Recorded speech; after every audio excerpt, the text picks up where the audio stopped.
Hello everyone, a very happy new year to all of you. You are watching Daily Pharma MCQ Dose Series 2025 edition on our YouTube channel Pharma Researcher. So आज से इस particular series में हम daily के 20 MCQ question discuss करने वाले हैं जो कि different previous year question paper से एंड डिफरेंट रेफरेंस बुक से आपको देखने को मिलेंगे। एंड साथ में जो भी यहाँ पे आपको MCQ क्वेश्चन प्रेजेंट किए जाएंगे वो किस पर्टिकुलर एग्ज़ाम में पूछा गया है तो उसका रेफरेंस भी आपको साथ में देखने को मिलेगा ताकि आप इजीली आइडेंटिफाई करें कि ये क्वेश्चन जो है वो किस लेवल पे आपके लिए यूज़फुल होने वाले हैं। सो आज है day 1 daily form MCQ dose series का। सो चलिए स्टार्ट करते हैं आज के पहले क्वेश्चन से। सो पहला क्वेश्चन है relative sweetness of sucrose to saccharin is. ठीक है, सुक्रोज की सेक्रिन के कंपैरिजन में स्वीटनेस बतानी है। तो ये एग्ज़ाम अहमदाबाद फार्मासिस्ट 2022 ईयर में पूछा गया था। सो इस पर्टिकुलर क्वेश्चन का जो करेक्ट आंसर रहने वाला है वो है 1:500 कि जो सेक्रिन है ये आपका 500 टाइम्स जो है वो स्वीट रहता है किसके कंपैरिजन में, सुक्रोज के कंपैरिजन में। बेसिकली सेक्रिन जो है, सेक्रिन आपका एक आर्टिफिशियल स्वीटनर है, it is a artificial sweetener and इसका एक विटर आफ्टर टेस्ट रहता है। विटर आफ्टर टेस्ट इसमें देखने को मिलता है बट ये कार्सिनोजेनिक रहता है, इट इज़ कार्सिनोजेनिक, ये इसकी डिसएडवांटेज रहती है। सो इस क्वेश्चन को डिफरेंट वेज में भी पूछा जाता है तो ये सिंपल इन्फॉर्मेशन जो है वो इसमें आपके लिए इम्पॉर्टेंट है। सो नेक्स्ट क्वेश्चन पे चलते हैं। सो नेक्स्ट क्वेश्चन है व्हाट डज फार्माकोकाइनेटिक्स इंक्लूड। ये क्वेश्चन भी काफ़ी बार मल्टीपल एग्जाम्स में पूछा जाता है। सो ये पर्टिकुलर क्वेश्चन DSSB फार्मासिस्ट 2015 में पूछा गया है। एंड फार्माकोकाइनेटिक्स की जो बेसिक डेफिनेशन है कि बॉडी एंड ड्रग के साथ रिलेटेड रहती है, बॉडी एंड ड्रग।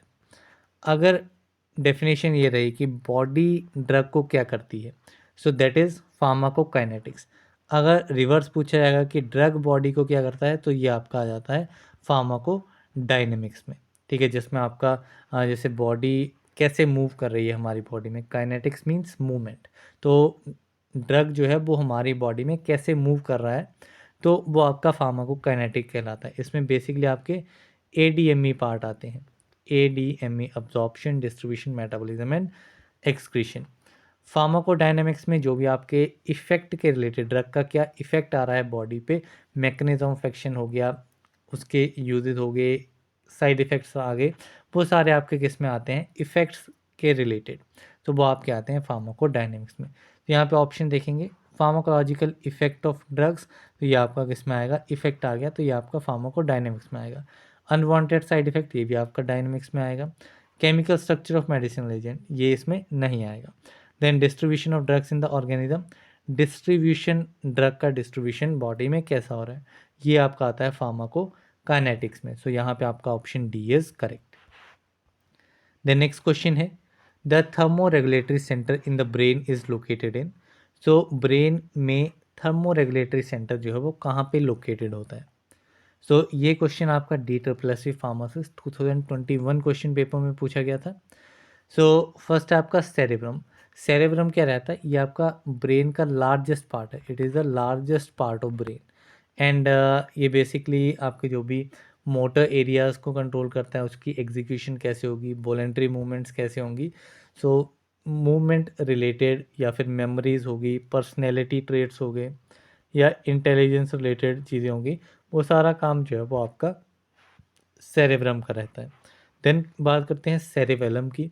तो सेरेबेलम जो है ये आपका सेकंड लार्जेस्ट पार्ट रहता है ब्रेन का एंड इसका मेन फंक्शन रहता है कि जो भी आपके स्केलेटल मसल्स हैं उनकी कॉन्ट्रैक्शन के रिलेटेड उनको कैसे कोऑर्डिनेट करना है, उनको स्मूथन करना है, वो सारा काम सेरेबेलम का रहता है। बाकी हमारी बॉडी में पोस्चर एंड बैलेंस को मेंटेन करना, कोग्निशन एंड लैंग्वेज प्रोसेसिंग का काम, ये काम आपका सेरेबेलम का रहता है। देन आपका रहता है हाइपोथैलेमस। हाइपोथैलेमस जो है ये आपका बॉडी टेम्परेचर को कंट्रोल करता है, it control the body temperature and सब करता है as a body's thermostat, that's why इसको थर्मोरेगुलेटरी सेंटर भी कहा जाता है ब्रेन का। देन आता है आपका medulla oblongata. Medulla oblongata basically क्या करता है, इसमें सेंसरी एंड मोटर ट्रैक्ट्स रहती हैं एंड इसका जो कार्डियोवैस्कुलर सेंटर रहता है वो आपका हार्ट बीट को एंड ब्लड वेसल डायमीटर्स को रेगुलेट करता है। वैसे इसके सब सेंटर जो हैं वो रहते हैं। तो यहाँ पे क्वेश्चन में थर्मो रेगुलेटरी सेंटर है, so that is the hypothalamus. So यहाँ पे option C is correct. The next question है chloroquine is a, so chloroquine किस कैटेगरी का ड्रग है? तो ये क्वेश्चन आपका ESIC फार्मासिस्ट 2016 में पूछा गया था। एंड डिफरेंट क्लासिफिकेशन दिए गई हैं। 4 अमाइनोक्विनोलिन, फर्स्ट है आपकी 4 अमाइनोक्विनोलिन, इसमें आपका ड्रग आता है क्लोरोक्विन। इसके अलावा आपका अमोडियाक्विन, अमोडियाक्विन भी आपका 4 अमाइनोक्विनोलिन में आता है। देन आपका पाइपराक्विन, पाइपराक्विन ये भी आपका 4 अमाइनोक्विनोलिन कैटेगरी में आता है। देन आपका एक्रिडिन कैटेगरी रहती है, जो कि अभी जो आपको रिसेंट क्लासिफिकेशन देखने को मिलेगी उसमें बहुत रेयरली आपको ये क्लास देखने को मिलेगी। तो इसमें आपका जो ड्रग रहता है ये आपका मीपाक्रिन रहता है, इट इज़ मीपाक्रिन। देन आपकी बाइगुआनाइड कैटेगरी रहती है, तो इसमें आपका प्रोगुआनिल ड्रग रहता है, प्रोगुआनिल, जिसको क्लोरोगुआनाइड भी कहा जाता है। देन आपकी एक क्लास रहती है पिरिमिडिन। बेसिकली क्लासिफिकेशन में अगर आप देखेंगे तो ये आपकी डाई अमाइनो पिरिमिडिन क्लास रहेगी। तो इसमें आपका ड्रग आता है पिरीमिथामिन। इसमें कौन सा ड्रग आता है? पिरीमिथामिन ड्रग। ठीक है, तो ये डिफरेंट आपकी क्लासिफिकेशन जो यहाँ पे पूछी गई है। तो इसमें आपका क्लोरोक्विन की कैटेगरी का क्वेश्चन है, तो it is option number A correct. The next question है सेवेशियस glands are absent in, सेवेशियस glands जो हैं वो किस पार्ट में एब्सेंट रहेंगे? Either hair follicles, palms, souls और ब्रेस्ट में। सो बेसिकली सेवेशियस ग्लैंड्स क्या होते हैं? सो ये आपके एक्सोक्राइन ग्लैंड्स रहते हैं। These are the exocrine glands, जो कि आपके स्किन के डर्मिस लेयर पे रहते हैं। ठीक है, एंड ऑलमोस्ट ये एसोसिएटेड होते हैं आपके हेयर फॉलिकल के साथ, हेयर फॉलिकल के साथ जो कि आपका सीबम को सिक्रीट करता है। एंड इनको ऑयल ग्लैंड्स भी कहा जाता है, they are also known as oil glands. So basically ये आपके बॉडी के जहाँ पे भी हेयर ग्रोइंग एरियाज रहते हैं वहाँ वो आपके प्रेजेंट रहते हैं। एंड पाम्स एंड सोल्स आप देखेंगे तो आपकी हथेली है या पैर है, लोअर पोर्शन, तो सोल जो है वो वहाँ पे ये आपके हेयर्स नहीं रहते हैं, तो वहाँ पे सेवेशियस ग्लैंड्स जो हैं वो एब्सेंट रहते हैं। सो हेयर फॉलिकल्स में आपके डेफिनेटली प्रेजेंट रहेंगे, ब्रेस्ट के ऊपर भी प्रेजेंट रहते हैं। ठीक है, ऑयल सिक्रीटिंग ग्लैंड्स ये रहते हैं, तो कहाँ पे एब्सेंट रहेंगे? पाम्स एंड सॉइल्स में। So second and third, so first ये ऑप्शन आप देखेंगे तो सेकंड एंड थर्ड जो है वो इसमें करेक्ट रहेगा। अदर ऑप्शंस को देखेंगे तो 1 हेयर फॉलिकल्स आ रहा है, यहाँ पे आपके प्रेजेंट होते हैं। Second only, so second only हम नहीं कहेंगे क्योंकि सेकंड और थर्ड में भी आपके ये प्रेजेंट होते हैं। सो ये ऑप्शन भी आपका इनकरेक्ट हो जाएगा। Third and fourth, soles and breast में, सो सोल्स में तो होते हैं लेकिन ब्रेस्ट में सेवेशियस ग्लैंड प्रेजेंट होते हैं, तो ये भी आपका ऑप्शन नहीं रहेगा। सो इट इज़ ऑप्शन ए। तो ये आपका GPSC ड्रग इंस्पेक्टर में पूछा गया था। नेक्स्ट क्वेश्चन है इंडियन फार्माकोपिया यूजेस, जो इंडियन फार्माकोपिया है किस सिस्टम को यूज़ करती है? सो ये क्वेश्चन आपका HP SSC फार्मासिस्ट 2020 में पूछा गया था, हिमाचल प्रदेश फार्मासिस्ट एग्ज़ाम में। सो डिफरेंट सिस्टम में दिए गए हैं मैट्रिक्स सिस्टम, ओवरडुपोइस सिस्टम, एपोथेकेरी सिस्टम और all of these. So Indian pharmacopoeia जो है ये आपका मैट्रिक्स सिस्टम को यूज़ करती है डिफरेंट जो भी आपके यूनिट्स हैं उनको रिप्रेजेंट करने के लिए। मैट्रिक्स सिस्टम में किस टाइप की यूनिट्स आती हैं? जैसे कि आपका मीटर हो गया, केजीज हो गए, सेकेंड्स हो गए, so these type of units आपकी मैट्रिक्स सिस्टम में आती हैं। वहीं पे ओवरडुपोइस सिस्टम जो है इसमें आपका आउंस एंड पाउंड आता है, आउंस एंड पाउंड ये यूनिट्स आती हैं। एपोथेकेरीज दोनों ऑलमोस्ट सिमिलर से यूनिट्स इनमें रहती हैं एपोथेकेरीज में एंड ओवरडुपोइस सिस्टम में। तो इसमें आपकी ग्रेन आ जाती है, स्क्रपल आ जाती है, ड्रैम्स आ जाते हैं, आउंस, पाउंड, ये सारी यूनिट्स इसमें रहती हैं। तो इंडियन फार्माकोपिया आपका यूज़ करता है मैट्रिक सिस्टम को। द नेक्स्ट क्वेश्चन है the volume of air can be breathed out of force expiration after taking forced inspiration is called. So जब हम फोर्स इंस्पायरेशन मीन्स जब हम इनहेल करते हैं, एकदम फुल फोर्स में इनहेल करेंगे, सो इनहेल करने के बाद में हम कितनी वॉल्यूम ऑफ एयर को ब्रीद आउट करते हैं। ब्रीद आउट मीन्स एक्सेल करते हैं फोर्स एक्सपायरेशन से, ठीक है। फुल फोर्स एक्सपायरेशन से हम कितनी ब्रीद वॉल्यूम ऑफ एयर को ब्रीद आउट करेंगे, एक्सेल करेंगे। सो ये वॉल्यूम आपकी क्या कहलाती है, एक्सेल आउट होने वाली।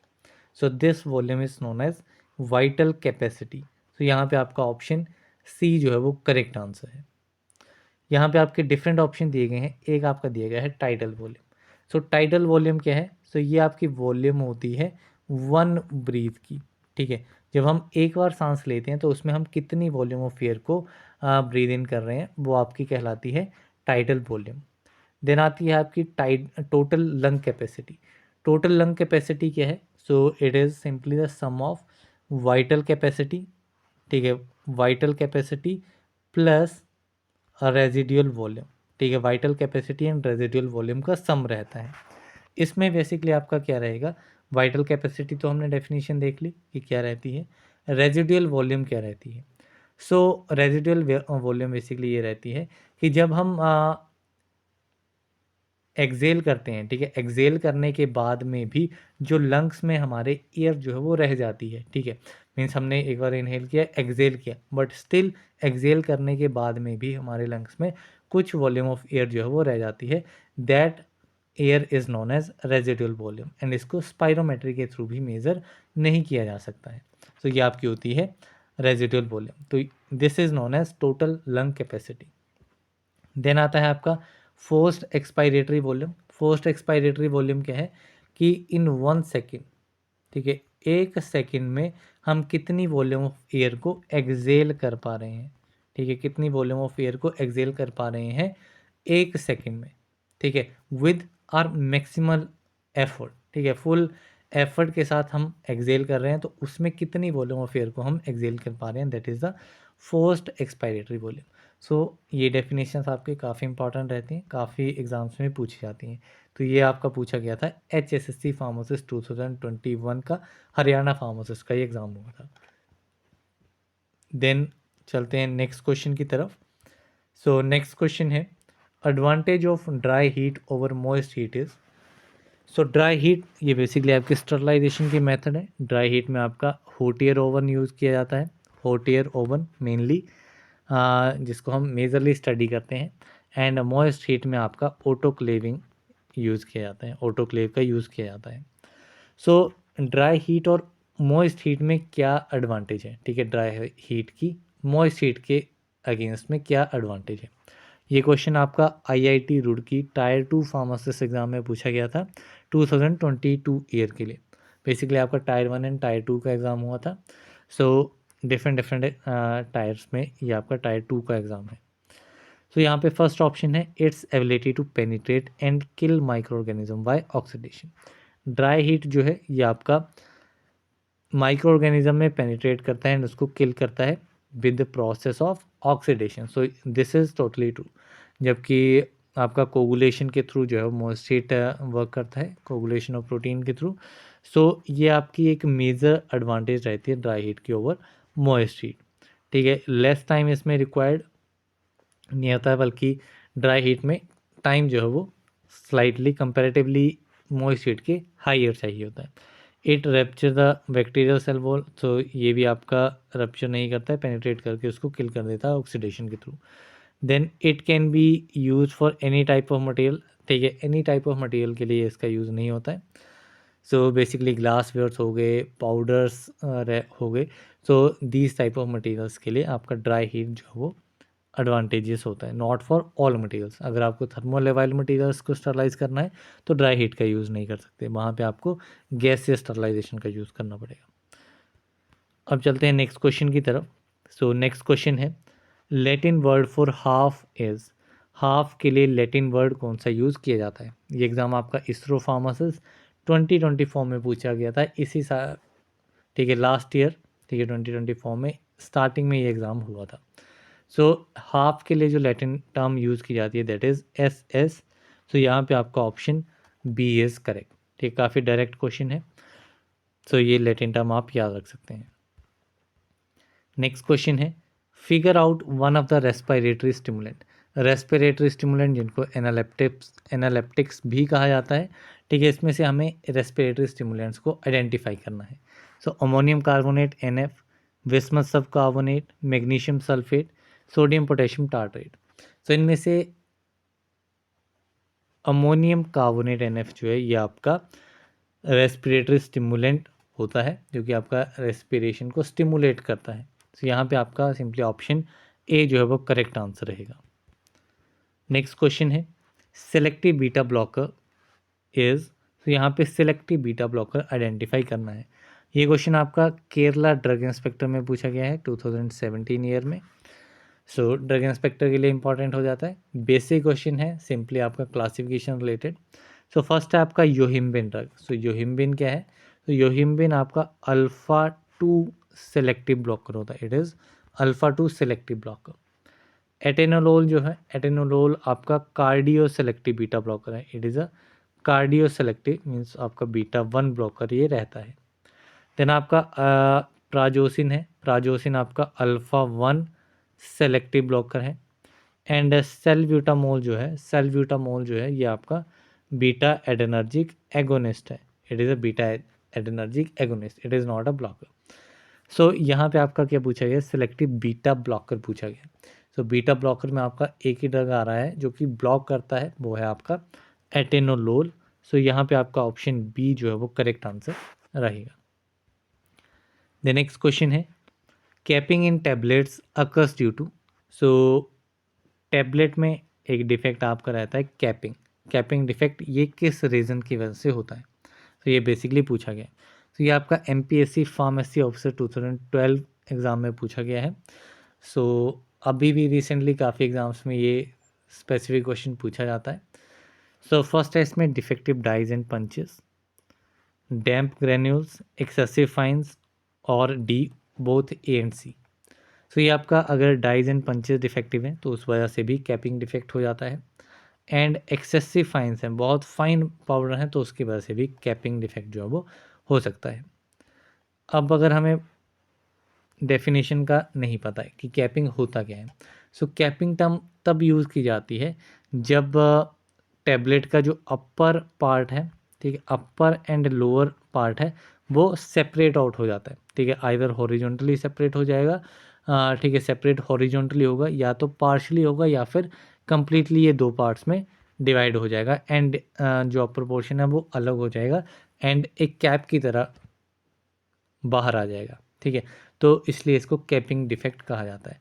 बेसिकली जब टेबलेट प्रेस हो रही है, ठीक है, उस टाइम पे प्रेस हो गई है, देन जब इजेक्शन का टाइम आया तो इजेक्शन के टाइम पे ये कैपिंग डिफेक्ट हो सकता है, ठीक है। तो ये आपके दो रीजंस हैं। इसके अलावा मोस्ट इम्पॉर्टेंटली जो एग्ज़ाम में पूछा जाता है वो आपका रहता है एयर एंट्रैपमेंट, ठीक है। एयर एंट्रैपमेंट की वजह से भी आपका कैपिंग डिफेक्ट जो है वो टेबलेट्स में देखने को मिलता है। तो यहाँ पे आपका option D A and C is correct. Next question है which of the following is a cause of medication error. Medication error का कोज इनमें से कौन सा है? So OSSC ESI pharmacist 2023 exam में ये पूछा गया था। तो मेडिकेशन एरर का कोज इसमें से ह्यूमन एरर की वजह से भी मेडिकेशन एरर हो सकता है, सिस्टम एरर की वजह से भी हो सकता है एंड मॉनिटरिंग एरर की वजह से भी हो सकता है। इसके अलावा डिफरेंट आपके कोजेज रहते हैं, चाहे वो प्रेस्क्राइबिंग एरर हो, ओमिशन एरर हो, इम्प्रॉपर डोज एरर हो, ठीक है, डिटीरियोरेटेड ड्रग एरर हो, तो डिफरेंट आपके एरर्स रहते हैं मेडिकेशन एरर में। तो यहाँ पे आपका option D all of the above जो है वो करेक्ट आंसर रहेगा। देन नेक्स्ट क्वेश्चन है medication taken for the prevention of a disease is known as. So ऐसी मेडिकेशन जो कि डिजीज़ को प्रिवेंट करने के लिए ली जा रही है, इस टाइप की मेडिसिन को क्या कहा जाएगा? तो these type of medication is known as prophylactic drug. ये क्वेश्चन आपका काफ़ी इजी है। OSSC फार्मासिस्ट 2024 इसी साल प्रीवियस ईयर जो है वो स्टार्टिंग में ये एग्ज़ाम हुआ था, तो उसमें ये पूछा गया था। ऑप्शंस काफ़ी सिंपल हैं, ऑप्शन से आपको काफ़ी क्लियर हो जाएगा। लाइक प्री वर्कआउट ड्रग है, अर्ली ड्रग है, रिचार्ज ड्रग है, प्रोफाइलेक्टिक ड्रग है, तो काफ़ी सिंपली आइडेंटिफाई हो जाएगा through options only. Next question है calcitonin is secreted by. So calcitonin जो है वो कहाँ से सिक्रीट होता है? सो कैल्सिटोनिन जो है ये आपका हार्मोन है जो कि आपका सिक्रीट होता है थायराइड ग्लैंड से। तो यहाँ पे आपका ऑप्शन डी करेक्ट आंसर रहेगा। तो ये क्वेश्चन आपका रेलवे फार्मासिस्ट 2019 में पूछा गया था। ठीक है, ये प्रॉपर क्वेश्चन पेपर भी हम डिस्कस करेंगे जब रेलवे आरआरबी फार्मासिस्ट के लिए न्यू सीरीज चलेगी, जिसकी इंट्रोडक्टरी वीडियो इस संडे को मैं ऐड करने वाला हूँ। ठीक है, जिसमें पूरी डिटेल आपको दी जाएगी, क्या क्या इसमें प्रोसेस है, कैसे एग्ज़ाम होगा, कितने मार्क्स का होगा, क्या पूरा पैटर्न रहेगा, कैसे हम प्रिपरेशन इसकी करेंगे। तो बहुत सारी चीज़ें वहाँ पे मैं आपको बताऊँगा। सो ये क्वेश्चन आपका काफ़ी इंपॉर्टेंट हो जाता है। सो इसमें जो अदर ऑप्शन दिए गए हैं उसको भी हम अभी एक बार डिस्कस करेंगे। जैसे कि आपका पैराथायरॉयड ग्लैंड हो गया। पैराथायरॉयड ग्लैंड है, ये आपका सिक्रीट करता है पैराथ हार्मोन को। इट सिक्रीट्स पैराथ हार्मोन, जिसको एब्रीवेट करके पीटीएच भी लिखा जाता है। देन आता है आपका एडेनल ग्लैंड। एडेनल ग्लैंड जो है ये आपका इधर कॉर्टेक्स एडेनल ग्लैंड रहेगा या फिर आपका मेडुला रहेगा। ठीक है, अब कॉर्टेक्स में क्या आता है? कॉर्टेक्स में आपके ग्लूकोकोर्टिकोइड्स आ जाते हैं, मिनरलोकोर्टिकोइड्स आ जाते हैं, एंड आपके सेक्स स्टेरॉइड्स आ जाते हैं, देन आपका मेडुला एडेनल्स पार्ट रहता है, तो इसमें आपका एड्रेनलिन आ जाता है, एड्रेनलिन एंड नॉर एड्रेनलिन, ये आपके एड्रेनल ग्लैंड्स के हॉर्मोन्स हैं। देन अगर मैं थाइमस की बात करूं, तो थाइमस जो है ये आपका सिक्रेट करता है थाइमोसिन को। इट सिक्रेट्स थाइमोसिन, जो कि आपके टी लिम्फोसाइट्स को प्रोड्यूस करते हैं। देन आता है आपका थायराइड ग्लैंड। तो थायराइड जो है ये आपका एक तो कैल्सिटोनिन को सिक्रेट करता है, इसके अलावा ये आपके थायराइड ग्लैंड थायरोक्सिन को सिक्रेट करता है, थायरोक्सिन को सिक्रेट करता है। देन ट्राई आयोडो थायरोनिन को सिक्रेट करता है। ठीक है, थायरोक्सिन आपका T4 होता है, थायरोनिन आपका T3 होता है। सो ये आपके डिफरेंट हॉर्मोन्स हैं। ठीक है, ये क्वेश्चन आपका काफ़ी इंपॉर्टेंट है अपकमिंग एग्जाम के लिए। नेक्स्ट क्वेश्चन है, drug of choice in status epilepticus is. Status epilepticus में drug of choice, drug identify करना है। सो ये एग्ज़ाम आपका एसएससी फार्मासिस्ट 2020 में पूछा गया था, एंड इसमें फर्स्ट ऑप्शन हमारा दिया गया है कार्बामाजिपिन। ये आपका एंटी एपिलेप्टिक ड्रग है, ये भी आपका इम्यूनोस्टिल्वीन कैटेगरी में आता है, and this is the drug of choice for trigeminal. ठीक है, किसमें? Trigeminal and related neuralgia cases में ये यूज़ किया जाता है। बाकी मोस्ट कॉमनली ये आपका जनरलाइज्ड, ठीक है, जनरलाइज्ड टॉनिक क्लॉनिक सीजर्स में यूज़ किया जाता है। इसके अलावा सिंपल पार्शियल सीजर्स में भी कार्बामाजिपिन का यूज होता है। देन आता है आपका डायज़ेपाम। डायज़ेपाम जो है ये आपका मेनली एमरजेंसी के लिए यूज़ किया जाता है, emergency control of convergence, and ये आपका स्टेटस एपिलेप्टिकस में यूज़ किया जाता है। ठीक है, इसके अलावा टेटनस में भी इसका यूज़ होता है, एक्लेम्पसिया में इसका यूज़ किया जाता है। ठीक है, कन्वर्जन ड्रग पॉइजनिंग अगर हो जाए तो उस केस में भी डायज़ेपाम का यूज़ होता है। देन आता है आपका फिनाइटोइन सोडियम। सो फिनाइटोइन सोडियम क्या है? सो फिनाइटोइन सोडियम ये आपका हाइडेंटोइन कैटेगरी में आता है। हाइडेंटोइन कैटेगरी में ये भी आपका जनरलाइज्ड टॉनिक क्लॉनिक सीजर में यूज़ किया जाता है, सिंपल एंड पार्शियल सीजर्स में भी यूज़ किया जाता है, बट फिनाइटोइन सोडियम जो है ये आपका एब्सेंस सीजर में, ठीक है, ये इंपॉर्टेंट पॉइंट याद रखने वाला है, एब्सेंस सीजर में ये आपका इनइफेक्टिव होता है। It is not used in absence seizure. So ये आपका इंपॉर्टेंट पॉइंट है। देन आता है आपका वेलप्रोएट एसिड, जिसको सोडियम वेलप्रोएट भी कहा जाता है, एंड ये आपका ड्रग ऑफ चॉइस रहता है इन एब्सेंस सीजर। किस में? एब्सेंस सीजर में।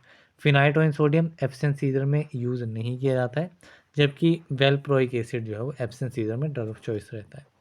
तो यहाँ पे status epilepticus it is for diazepam, option B correct. Next question है, what is the generic name of the drug Intropin. Intropin drug का जेनरिक नाम क्या है? तो इंट्रोपिन आपका ब्रांड नेम रहता है किस ड्रग के लिए? तो इट इज़ फॉर डोपामाइन। सो यहाँ पे आपका ऑप्शन ए इज़ करेक्ट। किसके लिए?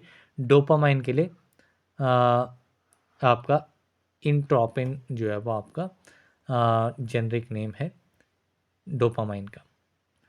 सो वैसे ही अगर आप इबुप्रोफेन को देखेंगे तो इबुप्रोफेन आपका नशे ड्रग है, तो ये काफ़ी इसके ब्रांड नेम है।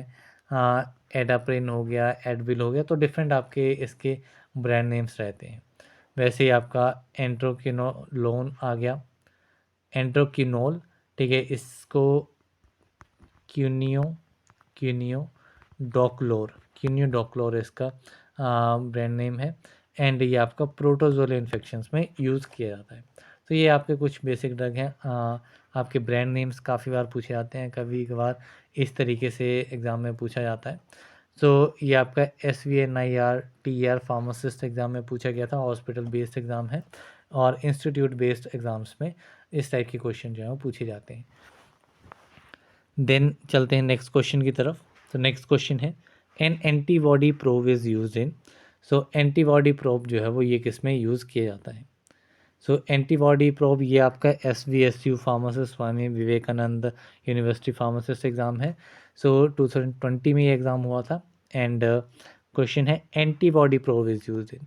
तो एंटीबॉडी प्रोब जो है ये आपका वेस्टर्न ब्लॉटिंग में यूज़ होता है। तो यहाँ पे आपका option C is correct. Basically western blotting क्या है, तो इसमें आपका जो वायरल प्रोटीन है उसको सेपरेट किया जाता है। सबसे पहले वायरल प्रोटीन को सेपरेट किया जाएगा, देन इसको इमोबलाइज कर दिया जाएगा, then it is immobilise, and then further steps में जो बाइंडिंग होगी सीरम एंटीबॉडीज़ की, ठीक है, सीरम एंटीबॉडीज़ की बाइंडिंग होगी स्पेसिफिक HIV प्रोटीन्स के साथ, एंड उसको विजुअलाइज किया जाएगा, ठीक है। यहीं पे अगर मैं अदर ऑप्शंस की बात करूँ, साउदर्न ब्लॉटिंग हो गया, तो ये आपका DNA के लिए रहता है, DNA आइडेंटिफिकेशन के लिए। नॉर्दर्न ब्लॉटिंग जो है ये आपकी RNA आइडेंटिफिकेशन के लिए रहती है। वेस्टर्न ब्लॉटिंग जो है ये आपकी प्रोटीन के लिए, बेसिकली इसमें एंटीबॉडी प्रोब यूज़ किया जाता है। ईस्टर्न ब्लॉटिंग जो है ये आपकी टाइप नहीं रहता है। एक आपकी रहती है डॉट ब्लॉटिंग, एक टाइप आपका रहता है डॉट ब्लॉटिंग, जो कि आपका एक मॉडिफिकेशन टाइप है नॉर्दर्न एंड साउदर्न ब्लॉटिंग की, जिसमें आपका DNA और RNA दोनों को ही विजुलाइज किया जाता है। देन चलते हैं नेक्स्ट क्वेश्चन की तरफ। सो नेक्स्ट क्वेश्चन है, द लैटिन टर्म ओमनी मैने मीन्स। ओमनी मैने लैटिन टर्म है, इसका मीनिंग क्या रहता है? तो ओमनी मैने मीन्स एवरी मॉर्निंग। सो यहाँ पे आपका ऑप्शन बी जो है वो करेक्ट आंसर रहेगा। देन नेक्स्ट क्वेश्चन है, application for manufacture of cosmetics for sale distribution is required to be made to the state licensing authority in. So ये पर्टिकुलर क्वेश्चन जो है ये आपका पूछा गया था UPSC ड्रग इंस्पेक्टर 2023 एग्ज़ाम में, ठीक है। कॉस्मेटिक्स में काफ़ी रिसेंट चेंजेस आए थे फॉर्म्स को लेकर के। सो उसी के ऊपर जो है अभी इन्होंने रिसेंटली चीज़ें, जो रिसेंट में चीज़ें होती हैं उसके ऊपर काफ़ी फोकस किया जाता है ड्रग इंस्पेक्टर एग्ज़ाम्स में। तो ये क्वेश्चन पूछा गया था, क्वेश्चन था कि एप्लीकेशन अगर हमें कॉस्मेटिक्स की मैन्युफैक्चरिंग करनी है तो उसके एप्लीकेशन के लिए कौन सा फॉर्म जो है वो लगेगा। तो इसमें आपका फॉर्म कॉस 5 जो है वो यूज़ होता है। तो यहाँ पे आपका ऑप्शन बी इज़ करेक्ट।